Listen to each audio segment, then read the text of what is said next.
Sampai hati awak Farah Nursain, awak bercakap dengan saya, merapu saja awak ni, bebal. Dah tidak ada guna ayat-ayat lain lagi kah? Cuma modalkan ayat yang itu aja, yang awak mau cakapkan dalam komen saya, Farah Nursain. Udahlah Farah Nursain. Kita pun ada cek dalam profil awak Farah Nursain, awak ada buat video bercampur-campur, ada yang main game lah, ada yang mau hantam dengan apa, kadang-kadang kita ni kan sakit hati dengan orang, tulis sajalah komen yang sakitkan hatinya. Jangan macam itu Farah Nursain.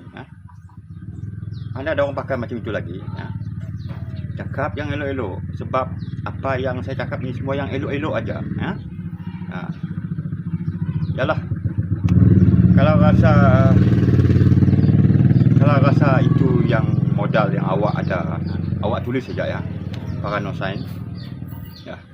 Okey. Jangan usah risau, saya akan buat macam-macam video.